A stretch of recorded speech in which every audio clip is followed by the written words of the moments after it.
بسم اللہ الرحمن الرحیم الحمد للہ وحدہ والصلاة والسلام علی من لا نبی بعدہ۔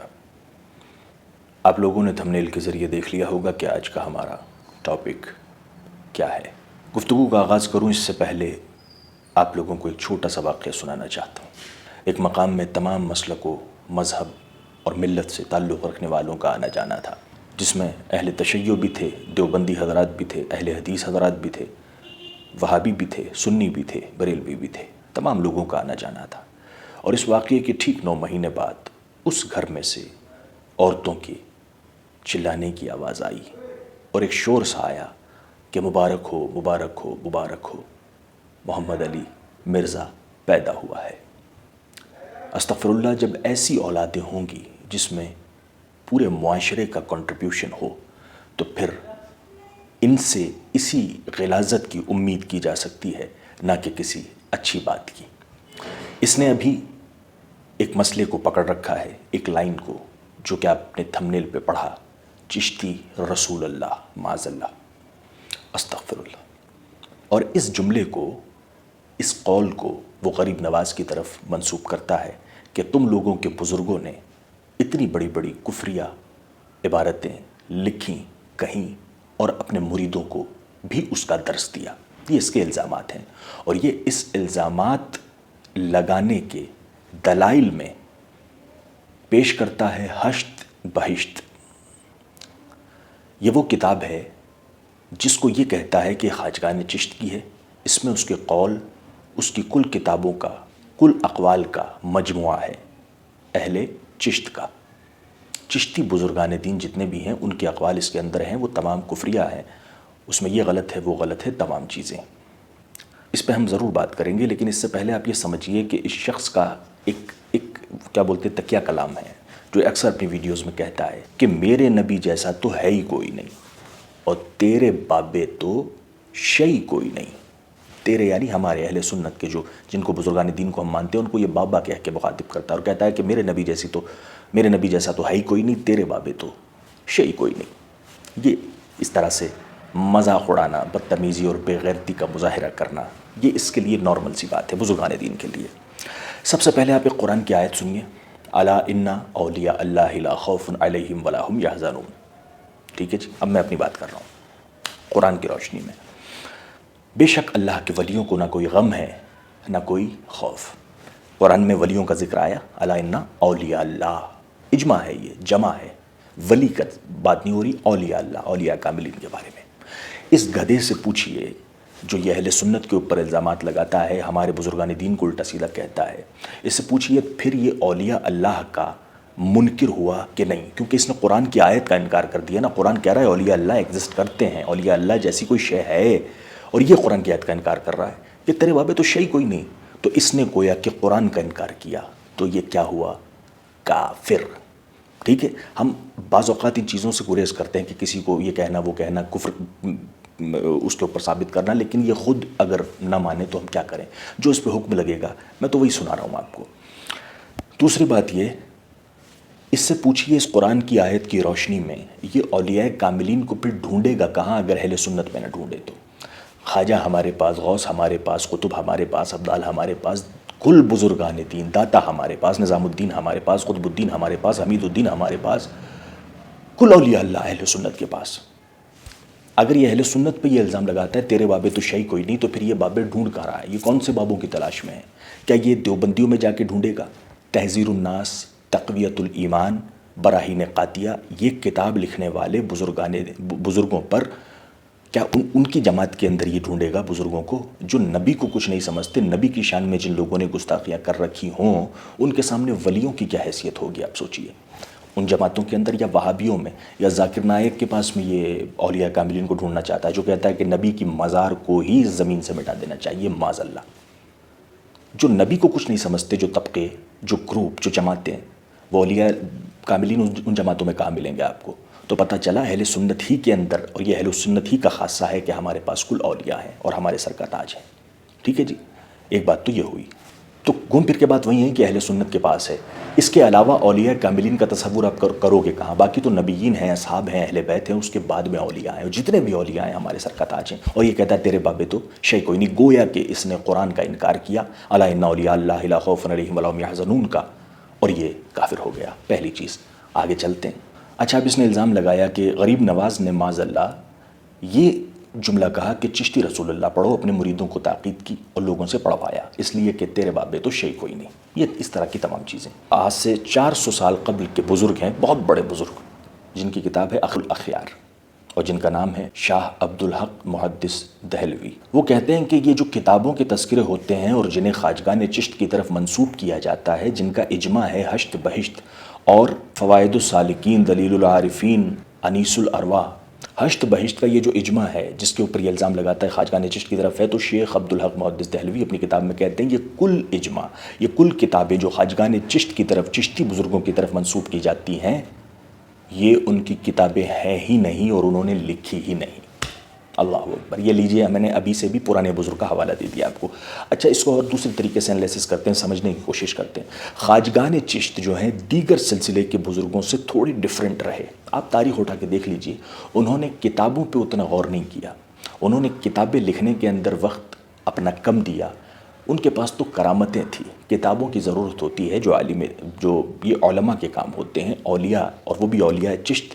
انہوں نے تو سیدھی کراماتیں دکھائی، انہوں نے تو محبت کے درس دیے، انہوں نے انسانیت کو ایک جگہ اکٹھا کیا، سب کے لیے محبت کا پیغام دیا. یہ تھا کردار بزرگان چشت کا، مشائخ چشت کا، اولیاء چشت کا.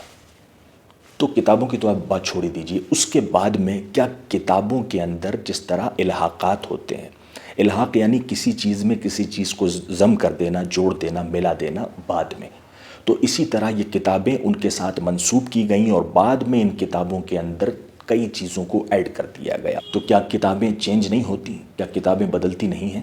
کتابوں میں ایڈٹ نہیں کیا جا سکتا؟ اور بالکل ہوا ہے، بہت ساری کتابوں کے ساتھ ہوا ہے. غنیت الطالبین ہے، غوث اعظم سے منسوب کی جاتی ہے، جس کے اندر پتہ نہیں کیسی کیسی عبارتیں لکھی ہوئی ہیں. اسی طرح یہ حشت بہشت اور اس کا جو مجموعہ ہے ان تمام کتب کا، اس کے اندر بھی بعد میں بہت ساری چیزیں ایڈٹ کر دی گئیں. اور یہ جو چشتی رسول اللہ کی بات ہے، تو غریب نواز کے دور میں چشتی ورلڈ کا کوئی تصور بھی نہیں تھا. ہاں، وہ ایک چشت نگر سے تعلق رکھنے والے ضرور تھے حضور غریب نواز، لیکن انہوں نے نہ اپنے نام کے آگے چشتی لگایا، نہ ان کے چاہنے والوں نے، ان کے خلفاء میں کسی نے لگایا. اس دور کی میں بات کر رہا ہوں، غریب نواز کے دور کی. لیکن اس کے بعد دھیرے دھیرے جب آپ کے اوپر تحقیقات شروع ہوئی، جب آپ کے جاننے والوں کی تعداد کا آمد و رفت بڑھا، آنا جانا ہوا دیگر ملکوں سے انڈیا میں، انڈیا سے دیگر ملکوں میں، تب لوگوں کو پتہ چلا غریب نواز کا تعلق وہاں سے ہے. تو پھر ان کے بہت بعد کے مریدین آپ کے علاقے کی نسبت سے آپ کے نام کے آگے چشتی جوڑنے لگے. تو غریب نواز کے دور کے بھی یہ بعد کی بات ہے جب یہ چشتی ورلڈ عام ہوا، مشہور ہوا.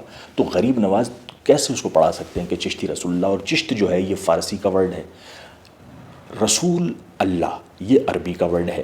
تو اگر کلمہ ہی پڑھانا تھا تو عربی میں پڑھانا تھا نا انہیں. اتنی بڑی مسٹیک کیسے کر دی کہ اس کے بیچ میں چشت جو فارسی کا ورڈ ایڈ کر دیا اور ادھر ادھر اپنے عربی کا ورڈ ایڈ کر دیا. تو یہ تو انسانی عقل جو ہے اسے قبول ہی نہیں کرتی. یہ ان لوگوں کا کام ہے جو اس طرح کی فتنے بازی، یعنی کہ تیرے جیسے ولد الزنا، بدکار اور گھٹیا لوگوں کے کام، جو کہ اولیاء اللہ کے اوپر انکشت نمائی کرتے ہیں. اچھا جی، اور آگے اس کو چل کے سمجھتے ہیں. اور میں آپ کو بتاؤں اس چیز کے اندر سب سے بڑا ذمہ دار کون ہے، سب سے بڑا گنہگار کون ہے؟ اس طرح کی عبارتیں، اس طرح کے جملوں کو آج یہ ڈسکس کا سبب بنا تو کیوں بنا، جبکہ غریب نواز کی وہ ذات ہے جن کے اوپر ہمیں کسی بھی قسم کا کوئی اعتراض کرنے کی اوقات ہی نہیں ہے کہ کس ذات کے اوپر جنہوں نے ایک نظر کے اندر 90 لاکھ کو کلمہ پڑھا دیا ہو، جن لوگوں نے دین کی تبلیغ کی ہو. وہ تبلیغ پہ زیادہ غور کرتے تھے، تبلیغ پہ زیادہ دھیان دیتے تھے، کتابوں کے اوپر نہیں. ان کو کتاب لکھنے کی ضرورت ہی نہیں تھی، سمجھ رہے ہو؟ تو اسی طرح ان کے نام سے جو منسوب ہوتی چلی گئی، اس کے اندر لوگ اپنی طرف سے ایڈ کرتے چلے گئے. اب نام کسی کا اور بدنام کرانے کی کوشش کئی لوگوں نے کی. لیکن وَتُعِزُّ مَن تَشَاءُ وَتُذِلُّ مَن تَشَاءُ، اللہ جنہیں عزت دے کر بھیجتا ہے نا، تم جیسے گھٹیا اور دو دو کوڑی کے انجینئروں کی اوقات نہیں ہے کہ ان کی شان میں کیڑے نکال سکے. ابھی ان کے غلام زندہ ہیں.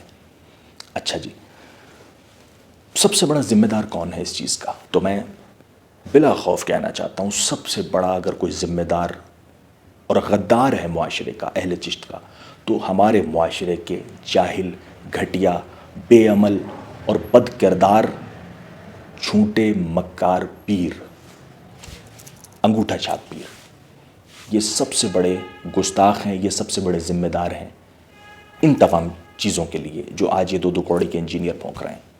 یعنی ان لوگوں نے شریعت کو تو طے کر کے الماری میں رکھ دیا۔ میں سب کے لیے نہیں کہہ رہا ہوں، ان جاہل لوگوں کے لیے جنہوں نے دین کو مذاق بنا دیا۔ پھر یہ اسی چیز کو تو پیش کرتا ہے نا کہ تم اس چشتی رسول اللہ کے لیے پہلے تو مناظرے کرتے رہے، پہلے تو یہ کرتے رہے، آج جب میں نے اس کو ہائی لائٹ کر دیا، انجینئر کہتا ہے کہ تو تم اس کے یہ تمہارے گلے کی ہڈی بن گئی۔ تو نہ تو ہم نے مناظرے کیے کبھی، میں ہماری بات کروں گا، ایک آدھے سے پوری قوم کے فیصلے نہیں ہوتے۔ وہ ایک مناظرہ اٹھا کے دکھا دیتا ہے یوٹیوب کے اوپر پڑا ہوا ہے، لیکن اس سے سب علماء نے تو نہیں کیا نا اس کو، ایک نے کیا۔ اچھا، اور آگے چلتے ہیں ہم۔ اب یہاں پہ غور کریے، ان گھٹیا پیروں نے، ابھی میں آپ کو بتاتا ہوں، تھوڑے دن پہلے کی بات ہے، میں نام نہیں لوں گا، ایک بے غیرت، بدتمیز، مطلب خارج اسلام ایک شخص میرے پاس آیا۔ وہ مجھ سے کیا کہتا ہے، اب چونکہ میری چوکھٹ پہ آیا ہوا تھا تو مہمان تھا، اگر کسی اور مقام پہ ہوتا اور اس طرح کی باتیں کرتا تو ہو سکتا ہے اس کے منحوس چہرے پر میرے ہاتھ کا نشان چھپ چکا ہوتا۔ وہ کیا کہتا ہے کہ ہمارا پیر نبی کے برابر ہے، معاذ اللہ۔ دوسرا عقیدہ سنیے، چشتی رسول اللہ، ارے یہ تو معرفت کی بات ہے صاحب، یہ تو ہمارے بزرگوں نے کہی، غریب نواز کی، سمجھنے والے سمجھ سکتے ہیں، یہ تو معرفت کی بات ہے۔ تیسری بات، فاتحہ میں خلفائے راشدین میں سے 3 کا نام نہیں لے سکتے، حضرت ابو بکر صدیق رضی اللہ تعالیٰ عنہ، عمر فاروق رضی اللہ تعالیٰ عنہ، عثمان غنی رضی اللہ تعالیٰ عنہ، ان کا نام نہیں لے سکتے۔ میں نے کہا یہ بھیا یہ عقیدے بلڈ اپ کہاں سے ہوئے، تم نے کہاں سے سیکھ لیا؟ یہ فاسق و فاجر، ایک دم جاہل مطلق۔ وہ بے غیرت نے یہ 3 چیزیں کہی۔ میں نے بتایا نا میری چوکھٹ پہ بیٹھا تھا، نہیں تو اس لیے، ورنہ آپ جانتے ہیں میرے مزاج سے واقف ہیں۔ تو میں نے کہا یہ بلڈ اپ کہاں سے ہوا عقیدہ؟ تو کہتا ہے کہ یہ ہمارے پیروں کا معاملات ہیں، انہیں ہر کوئی نہیں سمجھ سکتا، کسی ایک مخصوص سلسلے سے تعلق رکھتا تھا۔ سلسلہ دیکھیے، ہر سلسلہ جو اہل سنت سے تعلق رکھتا ہے وہ سب اچھے ہیں، لیکن آج کے کچھ لوگوں نے انہیں بدنام کر کے رکھ دیا، ان بزرگوں کی پگڑیاں اچھال دی۔ آج آپ جا کے دیکھیے، مستورات کے ساتھ ضم ہو کر بیٹھنا، ان سے دست بوسیاں کروانا، ہے نا، ان سے گھٹنا ملا کر بیٹھنا، ان کی پیٹھ پہ ہاتھ پھیرنا، ان سے ہاتھ چموانا، نذرانے وصولنا، اس طرح کے جو جاہل پیر تھے، ان لوگوں نے اس معاشرے کو تباہ و برباد کر دیا، اس پوری قوم کو ڈبو کے رکھ دیا۔ خاص طور پر جو سلسلے والے ہیں ان لوگوں میں زیادہ تر جہالت نے ڈیرا ڈالا۔ آج اسی کی وجہ ہے کہ اس طرح کے دو کوڑی کے لوگ اٹھ کر جو مرضی میں آئے بھونکنے لگ جاتے ہیں۔ تو مرزا، میں تم سے کہوں گا بزرگوں پہ اعتراض کرنے سے پہلے تھوڑی سی تحقیق اور کر لینا، کیونکہ تمہارا جو مشن ہے نا وہ پوری عوام کے سامنے واضح ہے۔ تم اس گھٹیا مشن کے ذریعے بزرگوں کی شان کو کم نہیں کر سکتے۔ ہمارا وہی عقیدہ ہے جو تھا اور ہے اور آخری سانس تک رہے گا بزرگوں کے تعلق سے، کیونکہ ہم نبی کے فرمان کو مانتے ہیں، اللہ کے احکام کو مانتے ہیں، اللہ اور اس کے رسول کے قرآن اور حدیث کو مانتے ہیں، تم جیسے بے ایمان کو نہیں مانتے۔ اور آخر میں پھر سے یہ کہوں گا کہ یہ جو میں نے بات کی جہالت کی، اس چیز سے ہمیں نکلنا چاہیے۔ کوئی بھی کفریہ الفاظ کو معرفت کا نام دے کر کہ یہ معرفت کی باتیں تم نہیں سمجھو گے، جب آپ چوکی چوراہوں پہ خانقاہوں میں بیٹھ کے اس طرح کی غلیظ باتیں کریں گے تو پھر ایسے لوگوں کو بولنے کا موقع ملے گا آپ کے بزرگوں پر، آپ کے سلسلوں پر۔ اس لیے علمی گفتگو کریں، اور جب کوئی علمی گفتگو کرے، بھائی میں بریلویوں کی بات نہیں کر رہا، وہاں تو خیر مولوی حضرات ہیں، لیکن اگر کوئی مولائیوں کے اندر بھی علمی بات کرے تو اسے بھی یہ کہہ کے اس سے دامن چھڑا لیتے ہیں کہ یہ تو مولوی نما لوگ ہیں، یہ تو مولوی نما شخص ہے، یہ تو علمی بات کر رہا ہے۔ علمی بات ہی ضروری ہے۔ آج ان لوگوں کو جواب دینے کے لیے علم کی ضرورت ہے، نہ کہ جھوٹے مکار اور انگوٹھا چھاپ پیروں کی۔ وہ تو اپنی اپنی خانقاہوں میں آرام سے بیٹھے ہیں، انہیں کوئی مطلب نہیں ہے، ان پہ کوئی فرق نہیں پڑتا، ان کے سلسلوں کو کوئی کچھ کہے، ان کے بزرگوں کو کچھ کہے، لیکن جو اہل ایمان ہیں، جو اہل فکر ہیں، جو اہل علم ہیں، ان کے سینوں میں یہ درد اٹھتا ہے کہ وہ اس چیز کا دفاع کریں، اس کا جواب دیں۔ ایسے لوگوں کو جب سنتے ہیں تو ہم تو اپنا فرض ادا کریں گے چاہے کوئی کچھ بھی کہے۔ لیکن مرزا، آج یہ تمہاری پہلی کلاس تھی، اب ہو سکتا ہے ان فیوچر میں تمہاری اور کلاسیں لگاؤں، اس سے پہلے کلمہ پڑھو، ایمان لے آؤ، توبہ کرو اور اپنی جلد سے جلد ایک ویڈیو جاری کرو، اس سے پہلے کہ میں اپنی اگلی ویڈیو، ابھی تو یہ بالکل شارٹلی میں نے کہا ہے، اس کے بعد میں ہو سکتا ہے کہ تمہاری زندگی کا ایک ایک پنہ کھل کے سامنے آ جائے۔